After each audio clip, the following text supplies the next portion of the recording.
Hey guys, how's it going? Today we are going to be continuing on our talk about certain reptile species and whether they make good pets. Today we are talking about bearded dragons. We already talked about Tegu lizards and Ackie monitors, so now we're going to talk about one of the most apparent reptile species in the pet trade and the pet hobby, bearded dragons. And this is Maxine, my 2-year-old bearded dragon, and I'm going to start out by saying bearded dragon is really my most troublesome species I've cared for yet. I've only had one, just Max, but she's given me the most problems probably out of all my reptiles. So there is a lot of things you really need to know and do to care for a bearded dragon that I think a lot of people don't really know about, and is kind of taken for granted with sort of how readily available they are and stuff like that, and all the sort of bad information you get out there. So we're going to talk about that stuff today, some of the stuff that has been hard for me and some of the stuff you guys need to consider if you're getting a bearded dragon, and overall if they do make good pets. So let's get to it. Before we do though, check that lower right hand corner, hit that subscribe button, hit that bell as well for all the latest updates on the channel. Alright, let's get to the video, guys. So since bearded dragons are such a common pet, not only in the reptile hobby, but just as a pet in general, I'm going to be very general with sort of the information I talk about today. So what we're going to start out with some basic stuff that you probably just need to know before you get a bearded dragon, and that's number one, you're going to have to feed them some live bugs. And for some people, that's a no-no, A lot of people, whether it be your mom or dad, if you're getting this as a kid or something like that, are just really not down with having live insects in the house or really just down with reptiles at all. I know growing up, my mom was not a big fan of snakes, not a big fan of reptiles at all, did not like bugs, so I never really had reptiles as a kid, but I think that's important to talk about because since bearded dragons are such a readily available pet and a lot of people who are not really reptile keepers to the core still might keep them, you got to understand that part of their diet is invertebrates. So you have to be okay with handling bugs in some aspect. You maybe don't need to directly touch them, but you need to be able to tolerate them in your presence. So that is one key thing to know. Another key thing to know, and this is just really my personal opinion, but I have to warn you that everybody will agree to some extent on this. Bearded dragon poops are one of the smelliest poops you will ever smell. I never dry heave. I never really get nauseous or sick at anything. But there have been a few times Max has pooped where I've actually dry heaved and almost thought I was going to throw up. So, I'm not trying to scare you away from bearded dragons, but that is one other thing that I think is really important that I never thought would happen to me that has happened to me. So yeah, they can get really bad, really smelly, but they're tolerable. You can deal with it, especially if you've had pets.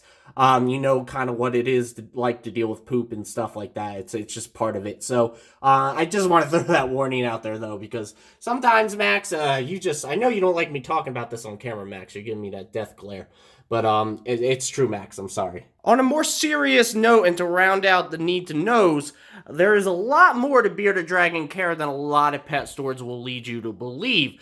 Petco, PetSmart employees usually really don't know bearded dragon or any reptile care like they should, and there's a lot more to it than they'll probably tell you.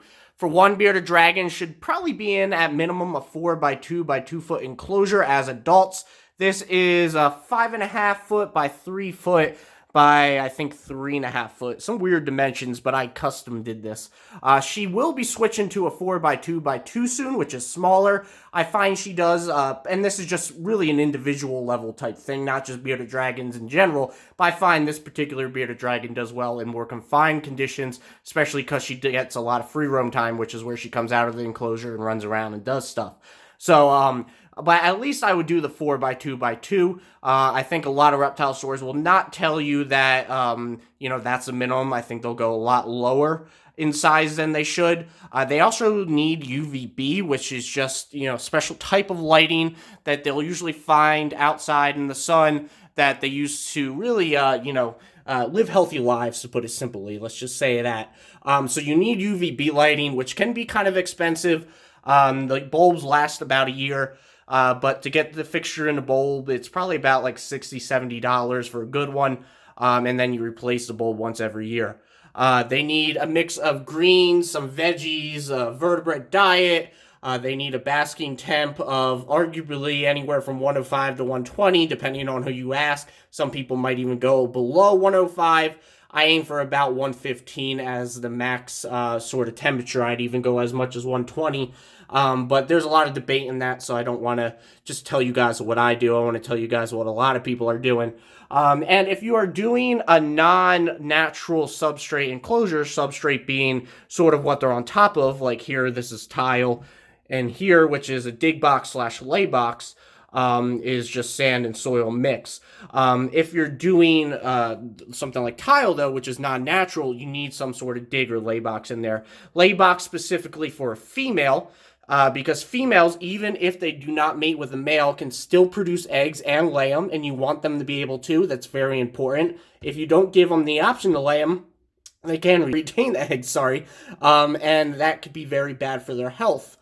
So you really want to be able to give them a place they could dig and lay the eggs.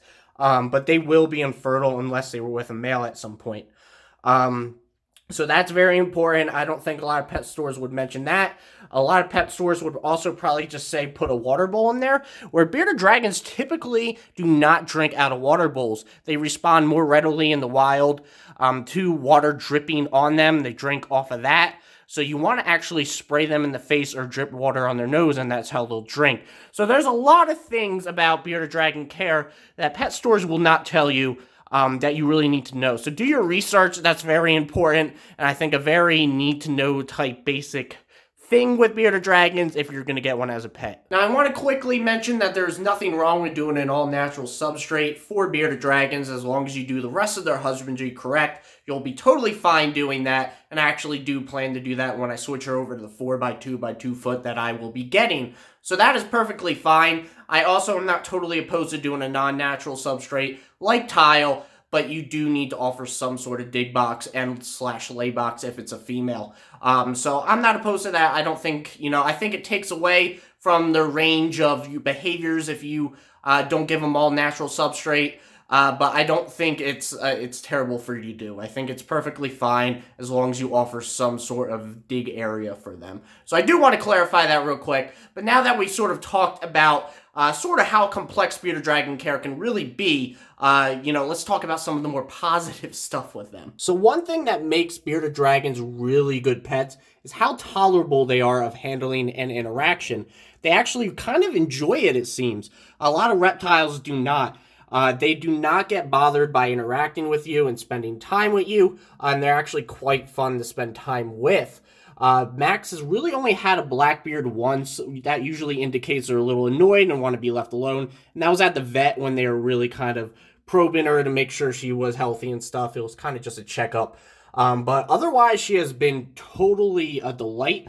And fantastic to have. She's very funny and unique and quirky, and that really is what is special about bearded dragons. I think why they're such a staple in the hobby. So, of course, that is such a big positive for them, and I really think that makes them one of the more standouts in the reptile hobby, as I said, because they really, as opposed to a lot of other reptiles, actually kind of yearn for some interaction. So, that's one big positive there. If you're okay with all the expensive and care requirements, they will definitely be more sociable than a lot of other reptile species. Now, at the beginning of this video, I mentioned how bearded dragon was really my most troublesome species, and I'm not going to say much on that. I just think they're a little bit more finicky than a lot of other reptiles. Maybe it's just sort of my experience with this one beardie right here, although I love her. She has just had a very decent amount of minor health issues. And it's nothing severe, nothing to worry about. Just more checkups than an ordinary reptile would probably need. It could be anything from sometimes she would have periods of having a hard urate, which means she's not getting enough moisture maybe, the humidity's too low, maybe she's not in the heat enough. This does happen around brumation months though, which is sort of like a hibernation if you don't know what that means, which happens around winter usually, or the cooler months. But anyway, I just think they're a little bit more finicky possibly, so that's something to keep in mind, but I don't think that should deter you from a bearded dragon. Now, with all that said, do I think bearded dragons make good pets? Yes, I do. I think they make fantastic pets, but for the right people.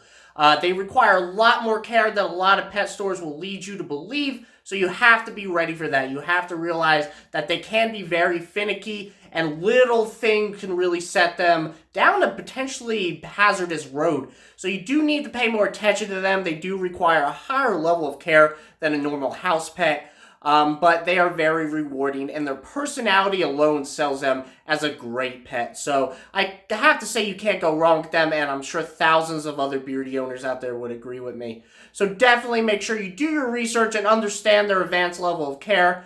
But I cannot recommend them enough. I love Max so much. She is such a part of this family, and I'm very happy to own her. So anyway, guys, let me know if you disagree. Let me know if you want to add on to sort of what we talked about today in the comments. Anyway, make sure you subscribe, hit that bell as well, and I will see you tomorrow in the typical Sunday live stream, 2 p.m. Eastern Standard Time. Alright, guys, see ya.